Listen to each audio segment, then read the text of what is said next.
Most of us encounter chemicals in one form or another every day.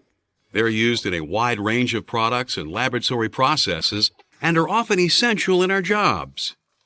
But if we don't take the proper precautions, many chemicals can be hazardous to our safety and health.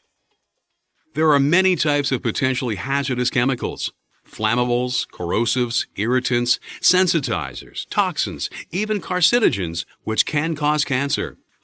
Each of these chemicals has its own set of hazards, required safety precautions, and recommended emergency procedures. So how can we work with hazardous chemicals safely? How should we handle and store them? What personal protective equipment should we use? And what should we do in an emergency?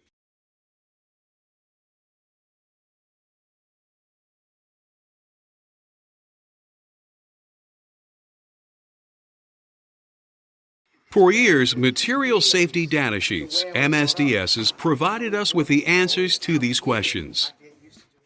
MSDSs came about as part of OSHA's Hazard Communication Standard. This right-to-know regulation required chemical manufacturers and importers to give their customers MSDSs for any potentially hazardous products that they supplied. But although certain types of information had to be included, OSHA did not require a standard format for material safety data sheets. As a result, MSDSs ended up in a variety of forms, with data arranged in different ways. This often made it hard to find the information that you needed, and in an emergency situation, this could cost valuable time. Another difficulty with many material safety data sheets was that they were written in technical language, as if they were intended only for health and safety professionals. However, many other types of people, such as firefighters, emergency medical technicians, and laboratory workers like you, also need to be able to understand what MSDSs tell them. To address these problems, OSHA has adopted the Globally Harmonized System of Classification and Labeling of Chemicals, GHS for short, into the HAZCOM standard. The GHS was developed by the United Nations so that workers anywhere in the world would be able to understand the hazards that a chemical presents. A major part of the globally harmonized system is the use of the GHS Safety Data Sheet. It gives chemical manufacturers a standard format and specific, understandable language to use to describe a chemical's hazards. Although compliance with the GHS is voluntary, most industrialized countries are adopting it and will be starting to use GHS Safety Data Sheets soon if they haven't already. So it also makes it easier for U.S. chemical companies to sell their products internationally. For many workers, the GHS Safety Data Sheet will look very familiar. That's because it's formatted almost exactly like one of the versions of the ANSI Material Safety Data Sheet, except for much of the information in sections 2 and 3, whose positions are swapped. So just like ANSI MSDSs, GHS Safety Data Sheets present information in an as-needed order. The chemical's identity, its hazards, and some emergency instructions are provided up front for quick and easy access. Basic safety information is presented next in easy-to-understand language. Supporting technical data, as well as information for health and safety professionals, is provided later in the SDS. Safety data sheets are designed to answer 4 basic questions that anyone who encounters a chemical might have. What is the material and what are its hazards? What should I do if a problem occurs when I'm working with this material? What precautions should I take to prevent problems when I work with this material? And finally, is there anything else I should know about this material?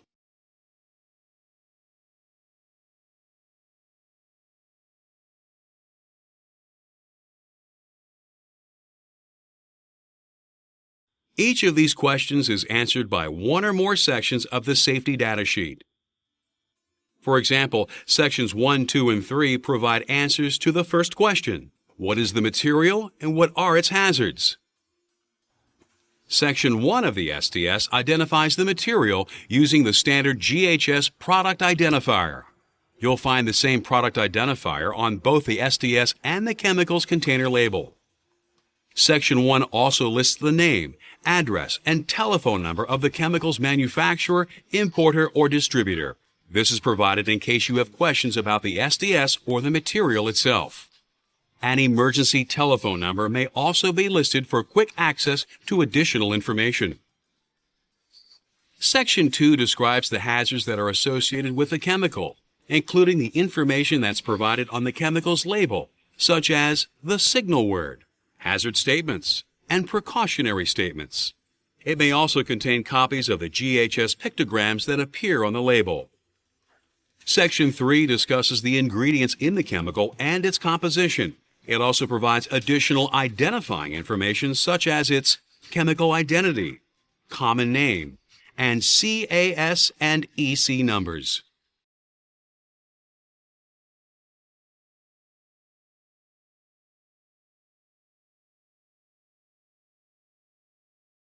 The next important question that a safety data sheet answers is, what should I do if a problem occurs when I'm working with this material?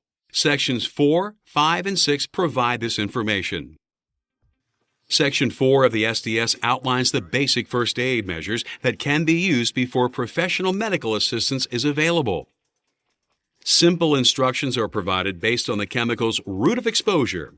For example, first aid instructions for skin contact might be: remove contaminated clothing, wash skin with soap and water, get medical attention. If the material gets into your eyes, you might be instructed to immediately flush eyes with plenty of water for at least 15 minutes. Get immediate medical attention. This section also provides information on the symptoms and effects the chemical can produce to help you recognize if someone has been exposed. You can see why it's important to know the appropriate first aid measures before you work with a hazardous material. So be sure to read Section 4 of the SDS immediately for any chemical that you are going to use. You should also know the location of first aid kits, safety showers, and eye washes in your work area. Section 5 of the GHS Safety Data Sheet provides information, precautions, and instructions for fighting fires that involve the material. This section includes information on any hazards that the material could present if it burns. For instance, a fire could release poisonous fumes that are more dangerous than the material itself. Appropriate extinguishing media to use when fighting a fire involving the chemical is also identified in this section. These may include water, water fog, foam, carbon dioxide, halon, and other dry chemicals. Using the wrong type could make a bad situation even worse. Firefighting instructions describing basic strategies that minimize the hazards the material may present in a fire are also provided here.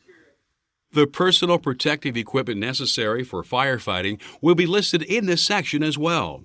This usually includes the full firefighting gear and an SCBA, self-contained breathing apparatus. Even more protection may be necessary for some hazardous chemicals. Section 6 tells you what to do in case of spills, leaks, and other accidental releases of hazardous materials. Included in this section are general procedures for containing a spill or other accidental release, cleaning up the hazardous material, and decontaminating clothing and equipment that comes in contact with the material. To review, SDS Sections 4, 5, and 6 provide information on what to do if a hazardous situation occurs.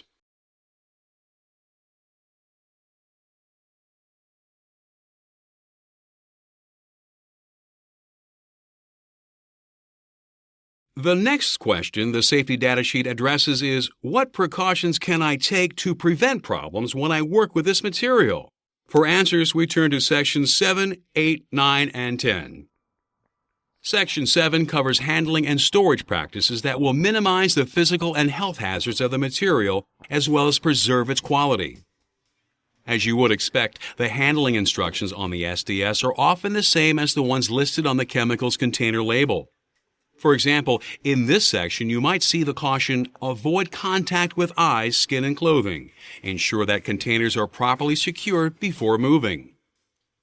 This section also provides information on the appropriate storage conditions for the material and its container, including temperature, humidity, atmospheric pressure, ventilation, vibration in the area, and exposure to light. Depending on the material, these may all be relevant factors for safe storage and maintaining product quality. Engineering controls, personal protective equipment, and exposure guidelines are addressed in Section 8 of the SDS. Engineering controls might include things such as the use of local exhaust ventilation systems when working with some materials. Other materials may require fully enclosed systems where no release of gases or vapors can be permitted. This section also lists the personal protective equipment necessary to minimize the risk of exposure. For example, to provide respiratory protection, the SDS may instruct you to wear a NIOSH-approved air purifying respirator equipped with organic vapor cartridges or canisters.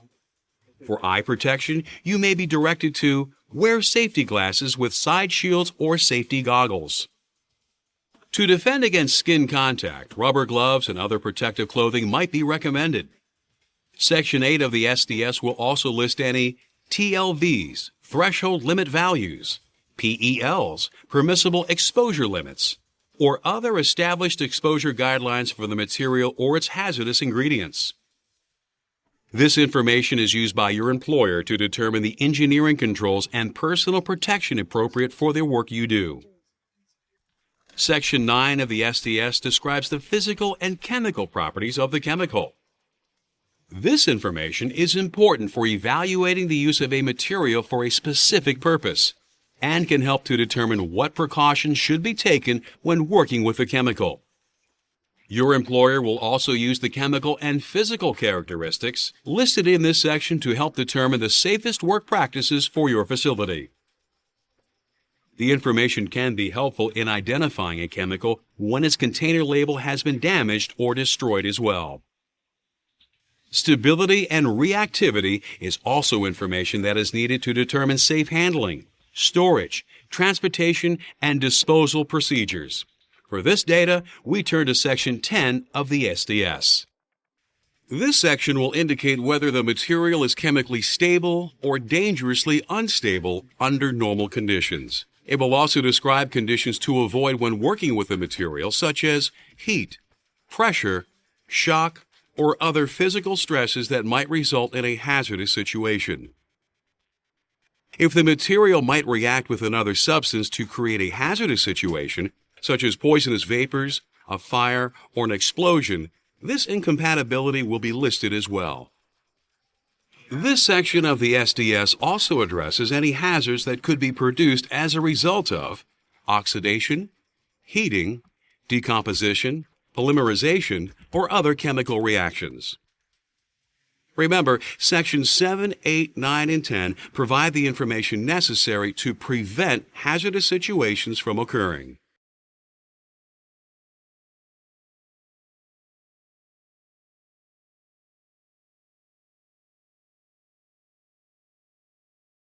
This brings us to the fourth question the GHS Safety Data Sheet is designed to answer.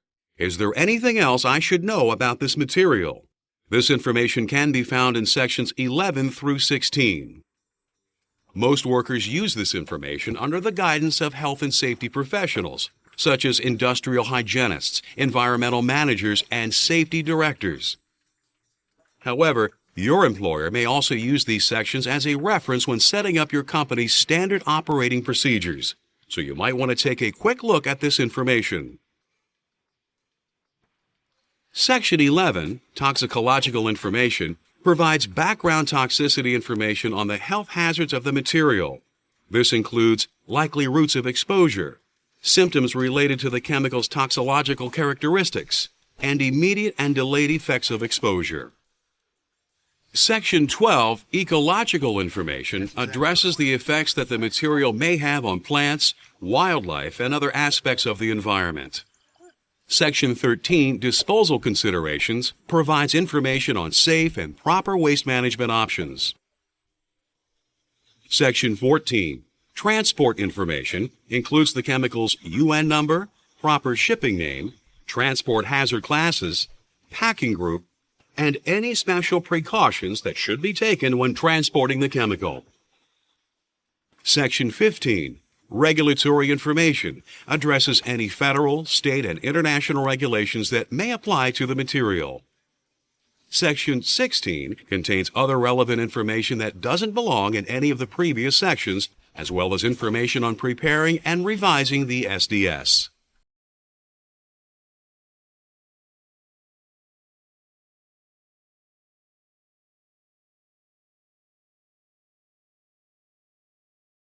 There's a lot we need to know about the chemicals we work with, and safety data sheets are where to go to find it. Let's review. GHS Safety Data Sheets provide information about the chemicals you work with. SDSs are organized much like an ANSI MSDS and contain much of the same type of information. The information in an SDS is presented in an as-needed order. Some of the information from an SDS also appears on a chemicals container label. GHS Safety Data Sheets are a valuable tool for working with hazardous chemicals, and understanding them will help you to do your job safely. So make sure you know where the SDSs are in your laboratory and read them before you use any chemicals that you work with.